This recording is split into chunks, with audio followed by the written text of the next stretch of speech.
d'autres groupes, mais c'est une réalité. Piquante à l'heure d'ailleurs où vous présentez une réforme constitutionnelle.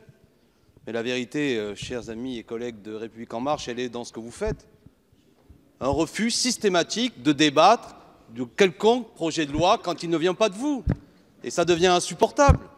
Quel que soit le fond, nous ne sommes pas totalement d'accord, évidemment, avec ce qui nous est présenté. Nous présentons des amendements, nous voulons débattre, car nous pensons qu'il y a quelque chose de fécond dans cet échange, une possibilité peut-être d'améliorer les choses. Mais vous, depuis le début, quel que soit d'où vient une proposition de loi, quand elle n'est pas République En Marche, rejet, rejet, rejet. À quel point on se demande à quoi sert ce type de journée? À quoi jouons-nous? Ça devient lassant, ça devient presque grotesque. Donc je vous le dis, il y a une forme au bout d'un moment, un théâtre qui consiste à faire croire qu'on va débattre de textes et systématiquement, quel que soit le sujet, vous le rejetez. Et c'est une illustration, au-delà des mots que vous utiliserez, de la réalité du sort que vous donnez au Parlement. C'est soit avec vous, En Marche ou crève, point final.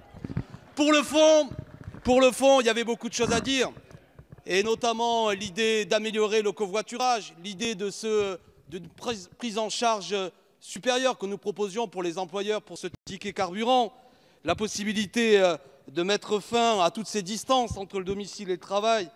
Mais j'en dis pas plus parce que mon temps est terminé. Franchement, au-delà du fond, je vous le dis, mes chers collègues, il y a un problème constitutionnel sur la manière dont vous concevez le débat et les échanges avec votre opposition. Ça devient vraiment lassant. Merci.